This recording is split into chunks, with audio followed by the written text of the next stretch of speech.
Mary Wilson, founding member of the Supremes, dies at 76. Updated at 10:30 a.m. Eastern Time. Mary Wilson, one of the co-founders of the Supremes, died Monday at the age of 76, her publicist announced. Wilson passed away suddenly at her Henderson, Nevada, home, the singer's longtime friend and publicist Jay Schwartz said in a statement. No cause of death was given. Wilson was a trendsetter who broke down social, racial and gender barriers, Schwartz said in his statement. Wilson was born March 6, 1944, in Greenville, Mississippi. Not long after her birth, her parents headed to St. Louis and then Chicago for better opportunities, but separated soon after. As a 3-year-old, Wilson was sent to Detroit to live with her aunt and uncle. As she told the Wall Street Journal last May, she believed that they were her biological parents for much of her childhood, until her mother arrived in Detroit when she was 10. She lived in the Brewster Douglas projects, where she met fellow singers Diana Ross, Florence Ballard and Betty McLown. By the time she was 15, they had become a group called the Primettes.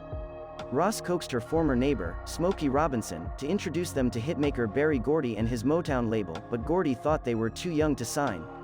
The teenagers refused to let that stop them. They hung around his Hitsville, USA studio until he let them appear on other people's records, doing hand claps and backing vocals. With singer Barbara Martin replacing McLown, they finally signed with Gordy's Motown label as the Supremes in 1961. When Martin departed in 1962, the group carried on as a trio, releasing its debut album, Meet the Supremes, in December of that year. In 1967, Gordy replaced Ballard with Cindy Birdsong, and renamed the group Diana Ross and the Supremes. 3 years later, Ross left for a solo career, and the group once again became the Supremes. With singer Jean Terrell added to the lineup, leaving Mary Wilson as the lone original member, the group achieved unprecedented success with Motown Records in the 1960s, producing 12 #1 hits including Where Did Our Love Go, Baby Love, and Stop. In the Name of Love.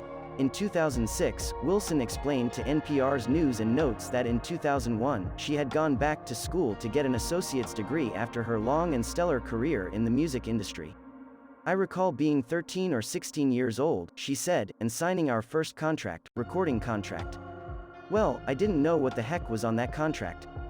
That's why I went back to college, because I realized that there was so much that we, the Supremes, had given away because we didn't know how to read those contracts. I mean, we could read. We graduated from high school and all that. But the understanding was not there.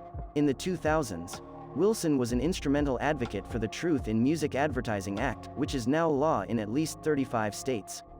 The legislation ensures that a name of a famed legacy musical group, like the Supremes, cannot be used by a group of performers unless it includes at least one member of the original act. Wilson was very proud of her activism, as she told News and Notes. One of the biggest jokes has been, and unfortunately, it's at the cost of some famous people, that on any given night you can probably see a drifter, a coaster, a platter group in different cities, states, countries. And they have no affiliation with the original recording members. We wanted to make the public aware that they're being defrauded, and also that it's taken away the livelihood of some of the groups who are, a lot older, she continued. Her goal, she explained, was to prevent artists, in their twilight years, to have to see their legacies, the history that they've made, being destroyed. Berry Gordy said in a statement to NPR, I was always proud of Mary. She was quite a star in her own right, and over the years continued to work hard to boost the legacy of the Supremes. Mary Wilson was extremely special to me. She was a trailblazer, a diva, and will be deeply missed.